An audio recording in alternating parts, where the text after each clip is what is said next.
time that you took your last test until now, here's what we've learned. We learned product rule, quotient rule, we learned chain rule, and then we did all of those with tables.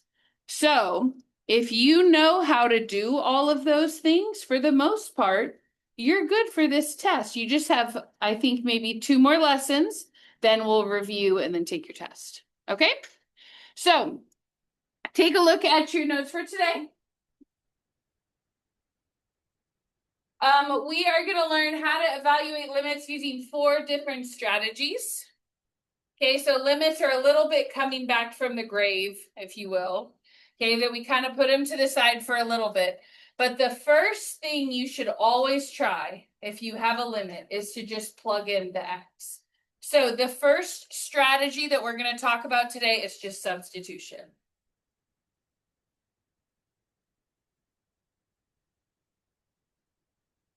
Okay, and then you might be wondering, why did we wait so long to cover this? It's because one of the strategies requires you to be able to take a derivative.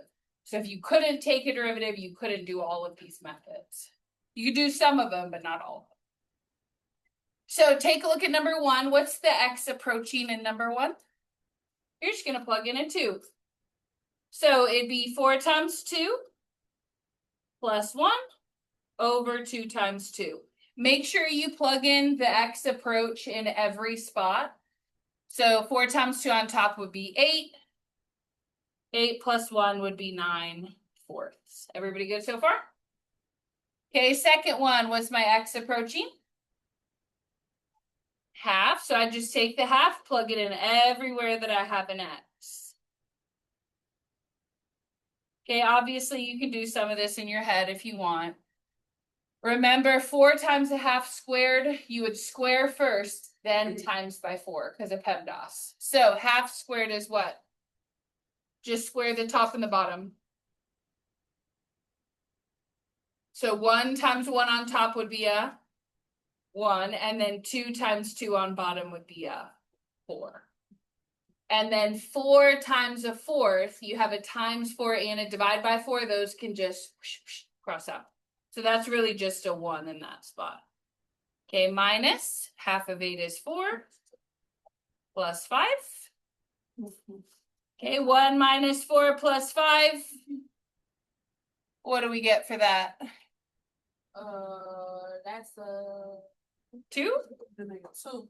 Yeah. Okay, good so far? Yes. All right, next one. We're taking our x approach. We're just plugging it in. My equation was a sine 2x. So it's going to be a sine 2 times, and then my x is going in as a pi 6. Now, this is not the same as finding the sine of pi 6 and doubling it. Okay, remember, you have to do the parentheses first in PEMDAS. So you have to figure out what this is before you hand trig it. So if it's 2 pi over 6, what would that reduce to?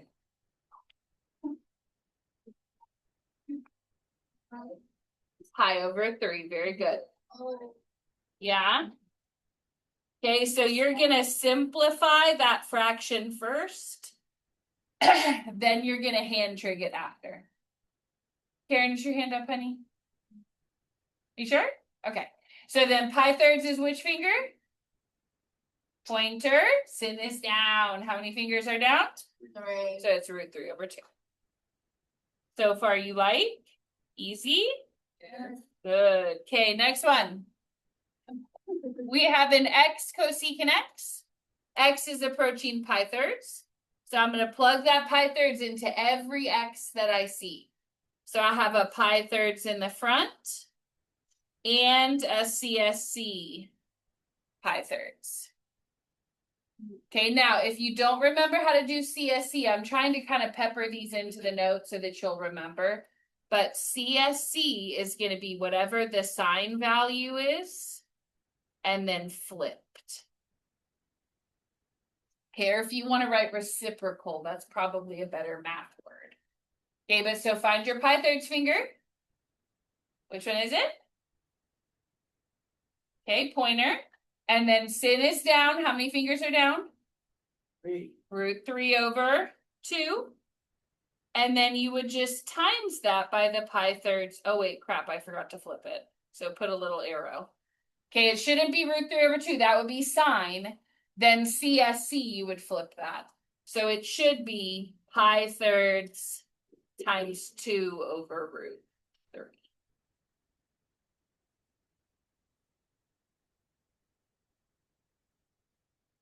Okay, and then from there, remember with fractions, you just times straight across the top, straight across the bottom.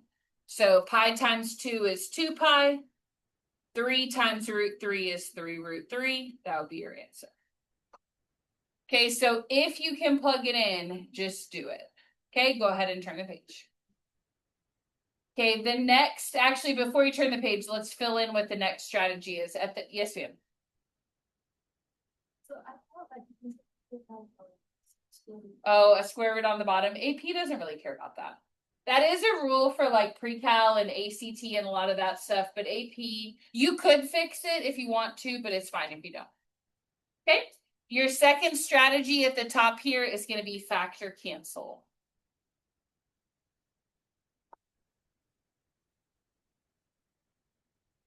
Okay, then I'll just go ahead and give you the other two so you don't have to keep flipping back to this. The next one is simplify with conjugate. And then the last one is L'Hopital's rule. La Hospital. Ooh, why does it sound better when you say it? He actually said L'Hopital, but I don't even know what language it is, so. All right, then go ahead and turn the page. So we did all of our substitutions. You know how to plug numbers in. We're moving on to factor cancel. Now, you should have already worked a lot of factor cancel questions in pre-cal. But just in case you haven't, let's do some examples. Take a look at number 5. Okay, the first thing that I want to do is I want to plug in x approach 0. Now, can you tell me if you plugged in a 0 to the top, what would you get? Say it again. 0, very good, because it'd be 0 squared minus 3 times 0, which is 0. Over 2 times 0. Huh? Over 2 times 0. Over 2 times 0, very good. Okay, which is 0. Okay, so whenever you get 0 over 0, that is called the indeterminate form. And what that means is that that is not a final answer. So what we're going to write is that you're going to do more. Get it? Okay, so if you get 0 over 0, you are not done. It's not DNE. The zeros don't cross out to 1. Okay, if you get 0 over 0, that is your hint. You need to factor cancel. So what could I take out the top?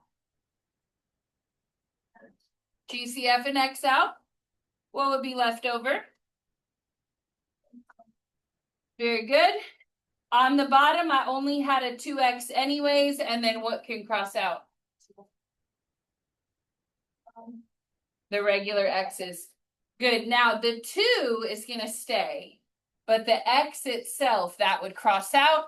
Then you can just retry the limit with the stuff that didn't cross out. So I'm going to put my LIM x approach 0 back in. And now what would the top come out to be? 0 minus 3 is -3 over 2. Okay. All right, take a look at the next one. How could I factor? And actually, this entire page pretty much is do more. So if you want to just put 0 over 0, we can kind of skip that part. Okay, otherwise they wouldn't be in this section of the notes. Okay, so take a look at the top. How could I factor that?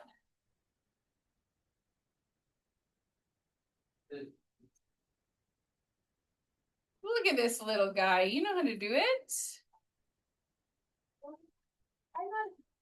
Okay.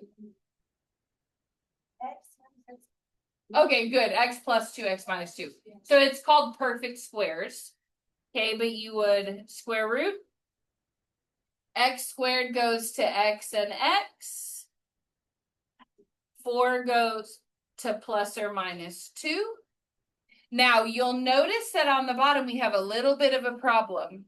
It's not x minus 2, it's 2 minus x. So what you can do, if you have almost the same fraction, but subtraction, but it's just the wrong order, is from the bottom, take out a minus 1. And now here's how that's going to fix the problem. My x, it used to be a minus x, but if I take its negative away, now it's a positive x. And then my 2, which used to be positive, if I divide it by a negative 1, is now a minus 2. So if you ever have almost the right factor, but it's just the wrong order, pull a negative out, you can reverse the subtraction. Okay, then from there, what's going to cross out? Yep. And then x is approaching what value? In the limit? 2. So then that would be 2 plus 2 on top, divided by a negative 1 would be negative 4. Okay. All right, one more like that. Take a look at number 7. You would first plug in 2 and you'd get 0 over 0, but we know that that means do more. What can we take out of the top?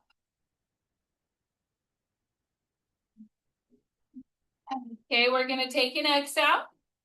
That's going to drop my x cubed to an x squared. The minus 4x is now just a minus 4. Okay, on bottom, I have an x minus 2. Now notice, nothing's going to cross out yet, but I can break that top down one more time using square roots. So, square root, square root.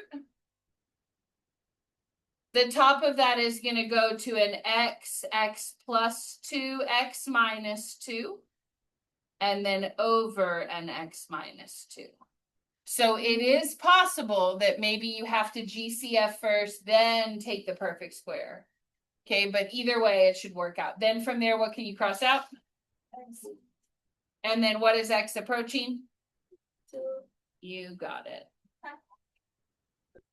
So if x is going to 2, that would be 2 times 2 plus 2.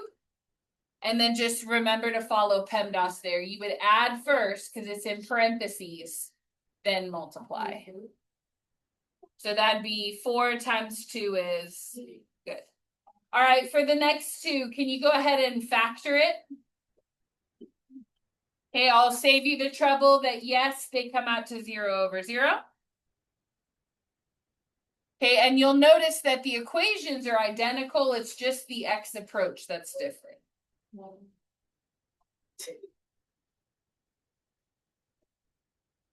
If you do not remember, you're AC charting this. So A, B, C. Can anyone tell me numbers that will multiply to 14 and add to 9? 7 times 2. Great. So it'll be x plus 7, x plus 2. Okay, on the bottom, what can I use? Very good. And then from there, I can cross out my plus 2's and just plug into the remaining expression. If x is approaching 2, though, what do I notice? The bottom still comes out to 0. Now, question, does the top still come out to 0? No. No, 2 plus 7 gives me a 9 over 0. That's an answer. Okay, if you get 0 over 0, you have to do more because that's not a final answer yet. But if you get a 0 only on the bottom, that means it's a DNE. Now, if you ever get a 0 only on top, Let's say that instead of 9 over 0, it was 0 over 9. That's okay. What is 0 divided by 9? Still 0. So remember, if you're not getting zeros for both, you don't have to fix it, okay? Now, for number 9, it's the exact same fraction part. So just kind of copy that over so that we don't have to do it again. Okay, these first two still cross out, but now x is approaching a minus 2.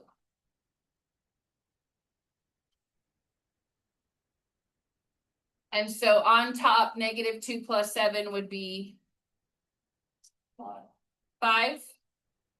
And then negative 2 minus 2 more would be negative 4. So negative 5/4 would be your answer. Okay, and your homework, it doesn't all come out to nice, pretty whole numbers, but if it's a fraction, you would just type it in just like that.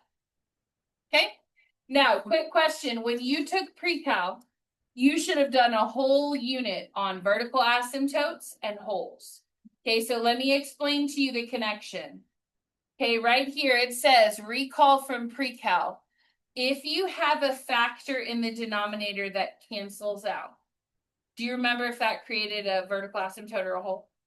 If it cancels, it is a hole. Very good. Now, we're calling holes removable discontinuities. Okay, we're calling holes in this class removable discontinuities. But now that you have limits, you should know that if you have a hole in the graph, does the limit still exist? Think about the picture. Is your limit still going to go to the same place on both sides? Yes.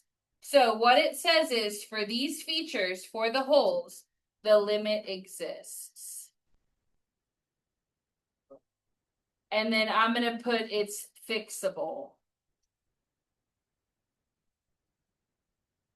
Okay, if you have a hole, meaning that the factors do cancel out, then your limit is fixable, because if it's a hole, then your limit still exists. You just have to find the number.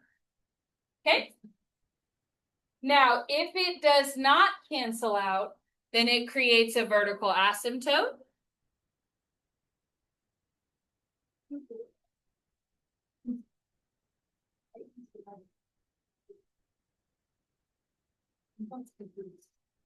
Okay, and then for those features, the limit does not exist. Okay, but remember the difference. If it exists, you can fix it and find the answer. Okay, if it doesn't exist, the 0 on the bottom is not going to go away. That's how you know it's a DNE. Okay? All right, let's do one more of these. Let's do number 10. We'll skip 11 here. Okay, number 10, will you plug your number in there, please? X is approaching a -1. So I would have 4 times -1 squared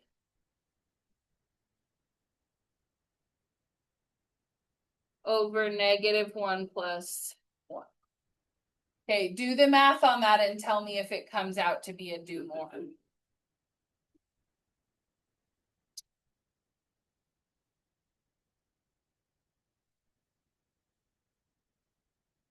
So my -1 squared would really just be a +1.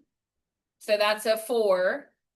And then a -17 and then a +4. What is the top number going to be? -9. And what does the bottom come out to be? -1 plus 1, that would be 0. And so remember, if you get 0 only on the bottom, is that fixable? No, only do mores are fixable. This is a DNE. So remember, if it's not 0 over 0, you're not going to try to fix it. You have your answer.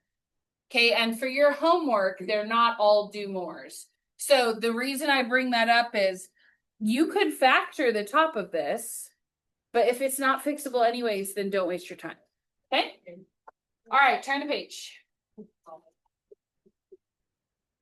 All right, let's do One. number 12. Will you plug in a 0 to that, please?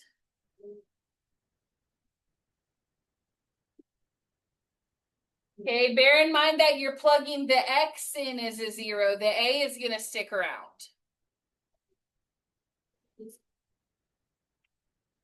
So I'm putting zeros in here.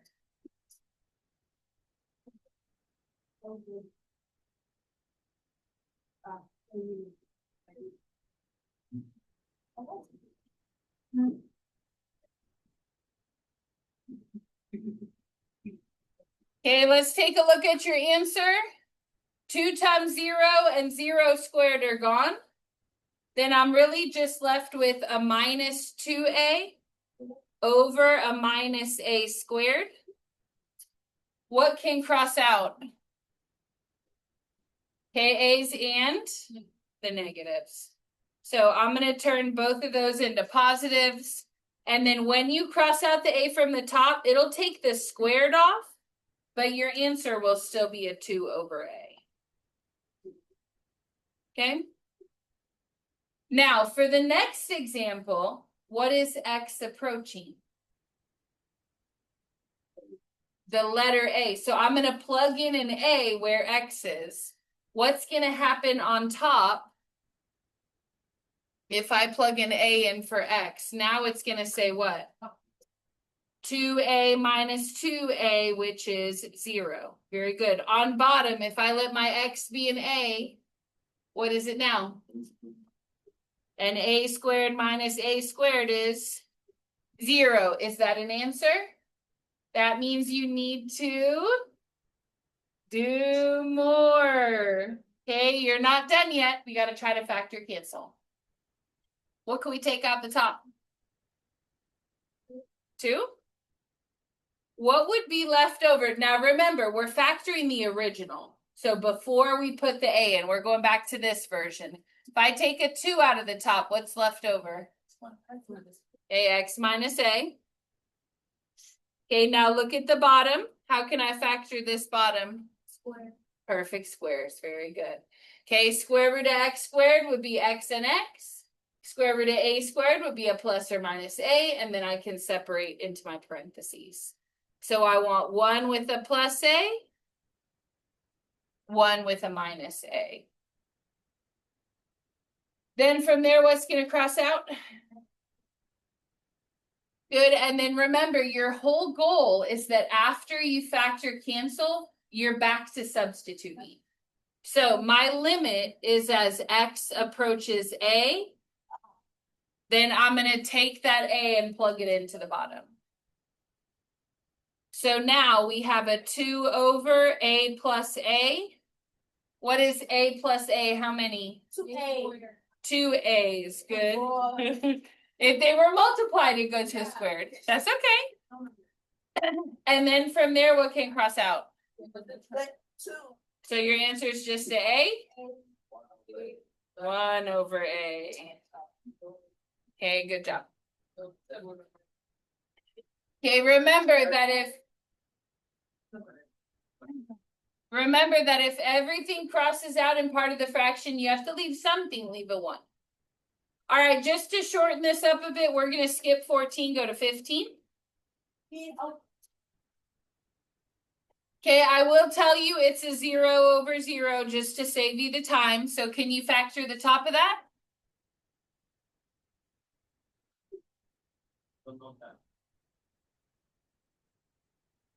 Okay, what type of factoring should I do on number 15 on top? Can I AC chart it right now? No, because it's not quadratic. Can I do anything on top? Take an x out. Very good. So once the x is out, my x3 is now an x squared. 2x, and then what do I put where the x was if I took it out? 1. Because you have to leave something, then leave a 1. Okay, now I can AC chart that. Okay. So now I want to do my A, B, C. What do I need my numbers to multiply to in the AC chart? a 1, and I need them to add to a 2. 1 and 1. Okay, so for the top in fully factored form, it'd be x plus 1, x plus 1. Okay, and then on bottom, I also have an x plus 1. Now, quick question. When I'm crossing out, can I take out all 3 of these? No, it's 1 from the top, cancels 1 from the bottom. You can't do like a 2-for-1 discount. So these guys are gone. Okay, but that extra x plus 1, you can't do multiples off the top if you don't have the same number on bottom. Okay, now we're plugging in our x approach, -1. Remember, you want to put the -1 everywhere that x was. So you're going to have a -1 in the front, and then a -1 plus 1 in the parentheses. Okay, from there, follow PEMDAS. What is -1 plus 1? 0, and 0 times anything is still 0. Yes, ma'am. You have a question?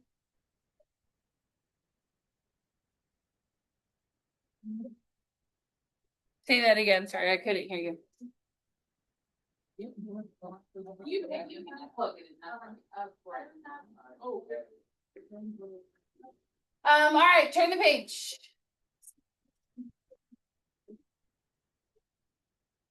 All right, you're on the 3rd type. Okay, so let me remind you of the first type. We did substitution. Second type, we did factor cancel. The third type is going to be using conjugates. Now, you haven't done conjugates in a while, probably since Algebra 2, which was 3 math classes ago. So let's review how to do it. Okay, you are only going to use conjugates when you have radicals. Okay, radicals means square roots. So a conjugate, let me just give you an example. Okay, is that if you have A plus B, the conjugate for that would be A minus B. All right.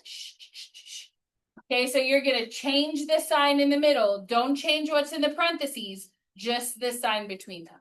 Now, this has a special property that allows you to fix square roots. So for this first example, will you plug in a 9? What will the top be? So it'd be square root 9 minus 3, which is the same as what? Which is 0. And then when I plug in the 9 on the bottom, I have a 9 minus 9, which is also 0. That tells me to do more. Okay, now at this point, though, you would say, well, how am I supposed to fix this with factoring? Factoring won't work, but conjugates can still work. So let me show you how it works. Rewrite your limit. It's a x minus 3 over an x minus 9. You are going to multiply the conjugate of the thing that had the root in it. So did I have the square root or the radical in the top or the bottom? You had it in the top. Then if I use this property, if it was originally a plus in the middle, I would switch it to a minus. Then if it's originally a minus in the middle, what should I switch it to? Plus. So we're going to put a root x plus 3 on top. Now, if I multiply it on top, I have to also multiply it where else? On the bottom. So put a root x plus 3. Okay, the parts that are not conjugates with each other, you are not going to waste your time multiplying out. So these 2 parts, you're going to keep the same. Don't times them out because they're not each other's conjugate. So I'm going to keep the bottom of this exactly the way that it is.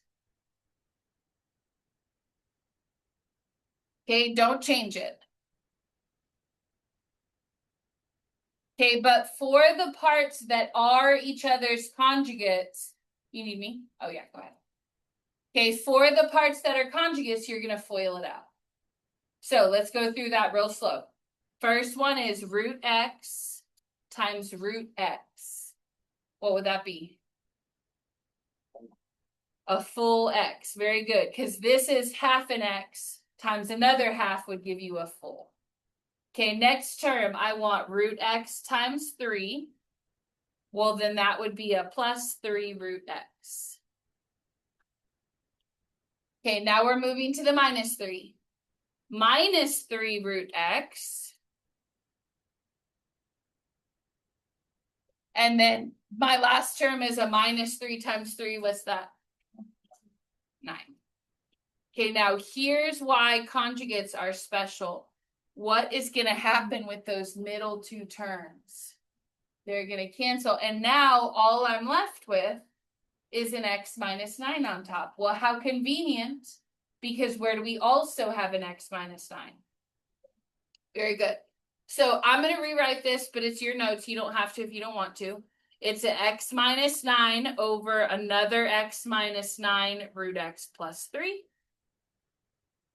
And then I can cross those x minus 9s out and try my limit again. So these guys are now gone. What was my number that my x was originally approaching? 9. And if nothing is left on top, I have to leave something. So what will I leave on top once this is gone? A 1. So it'd be 1 over root 9 plus 3. Root 9 is a 3. 3 plus 3 is 1 over 6. Got it? All right, for the next one, I'll spare you the seconds. It is a do more. Where is the square root, top or bottom? Then you're going to use the conjugate of the bottom. So will you do the setup for me, please? Okay, I'm going to keep my x minus 5.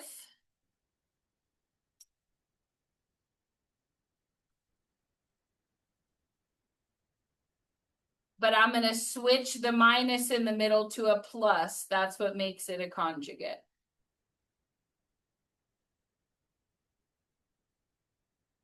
Which part am I not going to waste my time multiplying out this time? I am not going to multiply the parts that aren't conjugates. Which part aren't conjugates this time? The top. Okay, so remember, it's not always the top or always the bottom. It's the part where they're not each other's conjugate. So I'm going to keep this part the same. So I have an x minus 5 and a root x plus root 5. All right, on the bottom, though, we're going to multiply some stuff out. Let's start with root x times root x. What's that? Regular x. Very good. Now, for my next term, I have a root x times a root 5. Okay, so that would be a plus. You can keep them each in their own square roots. Or if they're both in square roots, you can just let them share. Okay, so root 5 and root x multiplied together is root 5x. Okay, now that we know that, what would the next term be? Minus root 5x. And then for my last term, root 5 times root 5 is a regular 5, but with what sign in front of it? A negative. Okay, then we notice what's going to happen in the middles. Cancel out. Now remember, why does that happen? Because they're conjugates. If they weren't conjugates, this trick wouldn't work, right? So then we have an x minus 5 on top with a root x plus root 5 left over. On bottom, I have a regular x minus 5. And then that will cancel out with my x minus 5 on top. Remember, your final step in any of these is to plug in the x approach in the limit. So in this case, what was my x approaching? 5. So then I would plug that in here. Now I have root 5 plus another root 5. What would my final answer be? I'm not multiplying, I'm adding. So 1 root 5 plus 1 more root 5 is 2 root 5. Okay? Questions on that? All right, you're on the last method. Y'all are doing great. Okay, L'Hopital's rule is kind of a weird one, and here's why. Okay, when you get to L'Hopital's rule, here's what it says. Okay, let's look at our little thing at the top. Okay, it says if you have functions where the limit for f and the limit for g are both 0, then this limit would come out to be 0 over 0. Yeah, if it's f over g. Okay, so if that ever happens that you get 0 over 0, you know how to factor cancel. You know how to use conjugates. L'Hopital's rule is another method that you can try to fix limits. What you're going to do is take the derivative of the top,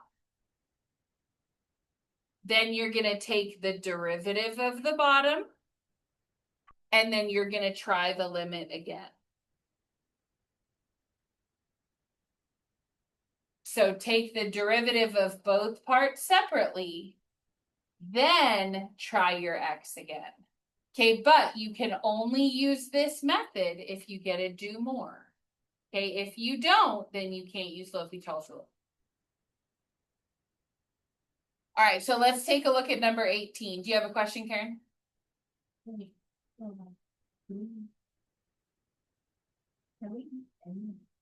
Uh-huh. Now, keep in mind, some of them factoring won't work. Like if I gave you this question, could you factor cancel that?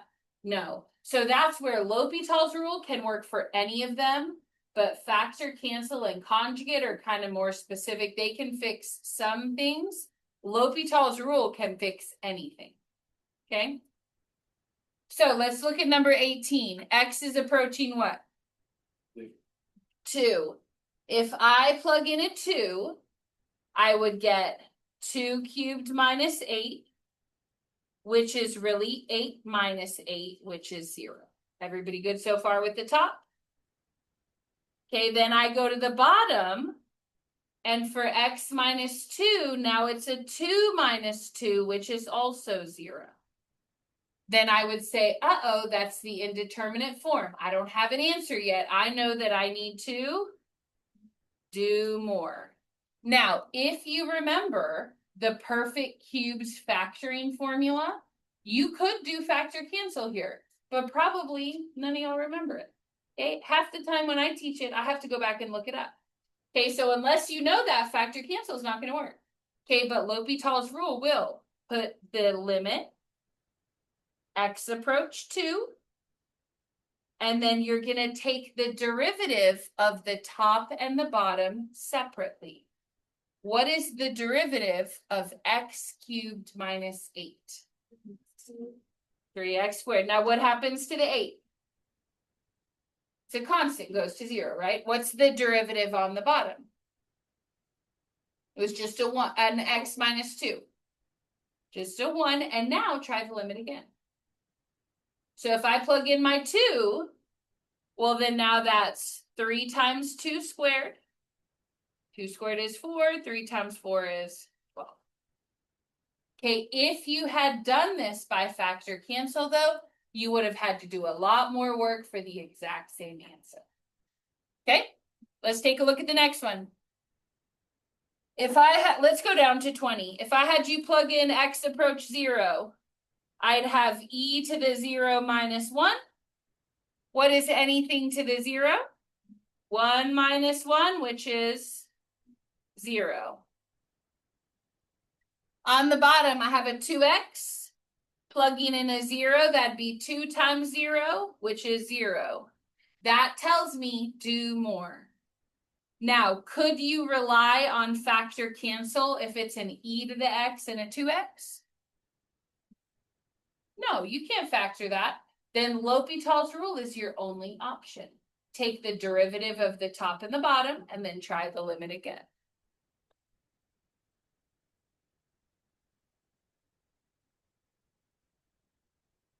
So x is still gonna approach 0. What is the derivative of e to the x minus 1? E to the x. What's the derivative of 2x on bottom? 2, and then I just plug in the 0. So e to the 0 on top is what? 1, and then 1 over 2 is a half. Okay? Let's do the next one right below that. Plug in your 3. So I'd have e to the 3 minus e to the 3. That gives me 0. On the bottom, my x is a 3 minus 3. That also gives me 0. Okay, remember, indeterminate form is not an answer. That tells me I need to do more. Okay, let's take the derivative. X is still gonna approach 3. But what is the derivative of e to the x minus e cubed? Okay, so careful. E to the x, derivative is still e to the x. E to the 3 is a constant. It's a weird constant, but that's just a number. So what's the derivative of a number if it doesn't have an x? Nothing goes to 0. So remember that this term is a constant, just like the 3 is. So when you take the derivative, that e cubed goes to 0. Okay, on bottom, I had an x minus 3. What's the derivative? Just a 1. Then you would plug in your x approach. E to the 3 over 1 is e to the 3. Okay, and that's an answer. That's a number. You could put it in the calculator and find the exact value if you needed to. Okay? All right, let's go up to number 19. Okay, we're plugging in 0. What is the cosine of 0 minus 1? Well, let's start with cosine of 0. 0 is your pinky. All your fingers are up. So that'd be 4. Square root is 2. Over 2 is, and 1 minus 1 is 0. Okay, on bottom, I have a 6x. 6 times 0 is 0. Okay, that tells me I need to do more. Take the derivative top and bottom. Try your limit again.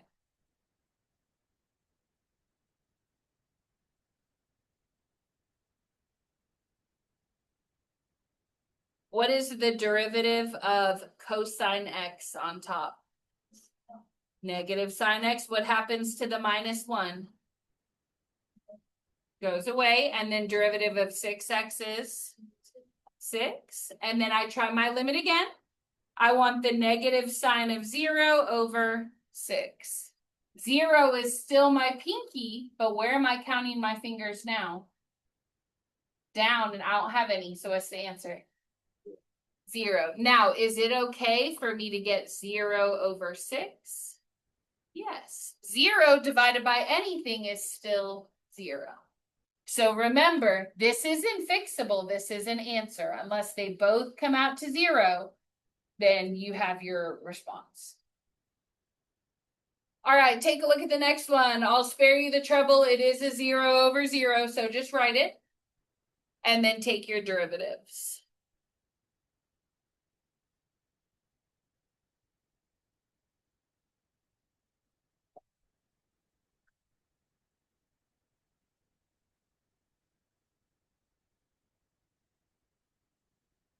For the sine 5x, what rule are you going to have to use in that? We just learned it last week.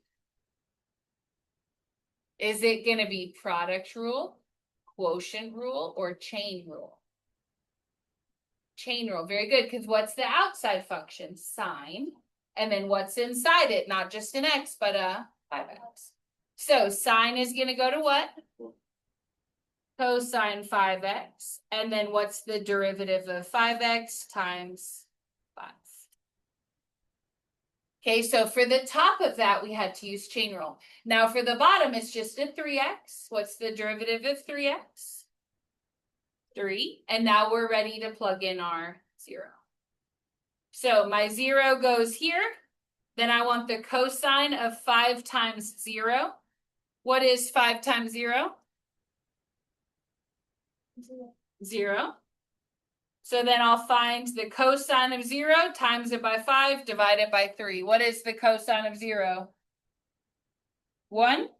1 times 5/3 would be 5/3. Okay.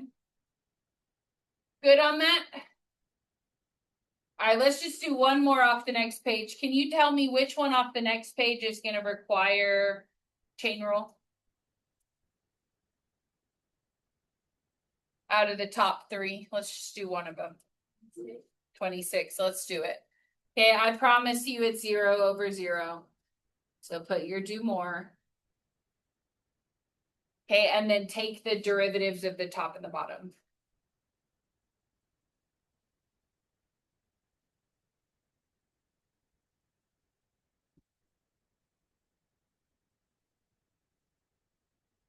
Okay, for the top, it's a 1 minus sine x. What's the derivative of 1 minus sine x?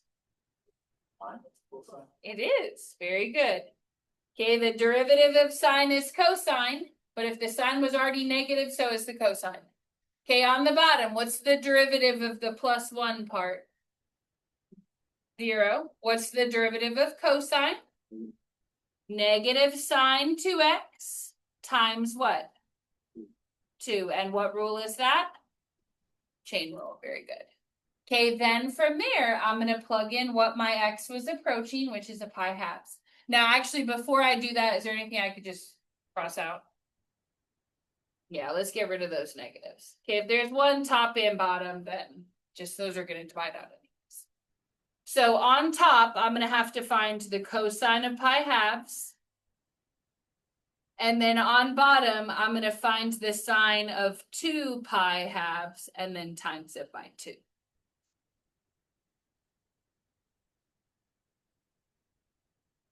All right, so let's do pi halves first. Which one's your pi halves finger?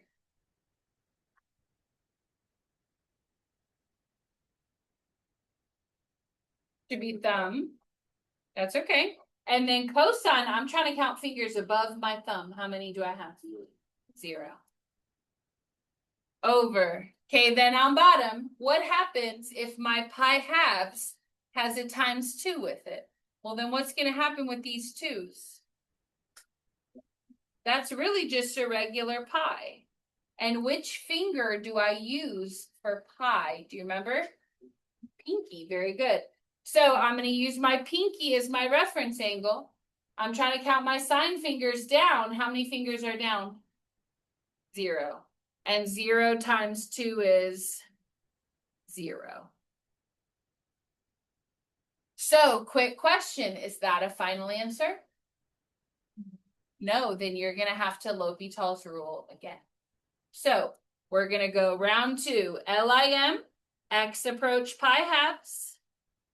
Now we're going to take the derivative of this top and this bottom.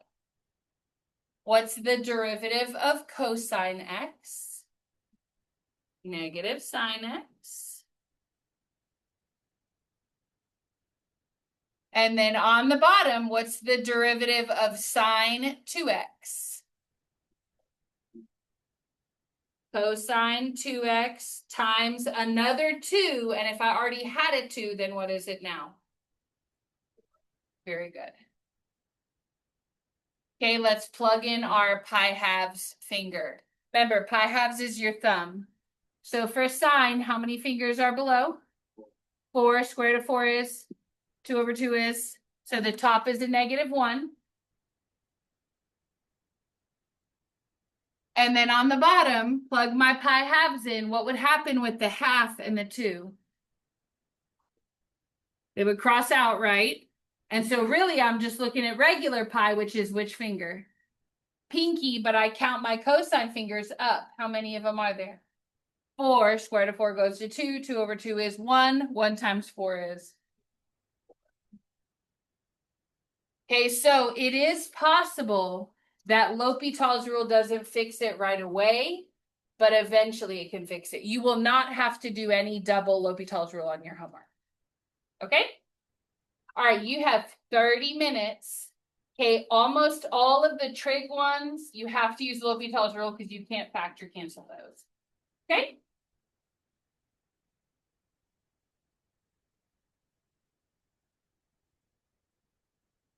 Good job. Do you want to be here?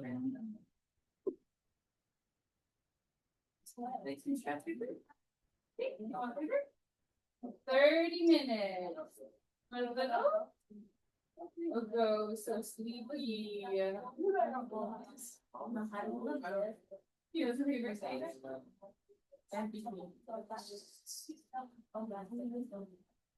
Hi, Sydney. How many what? Yeah.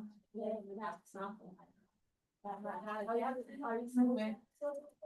was love to tell you, but. Did it paper? Yeah. Yeah. Paper Alberta? Paper? You all seen Mauricio today?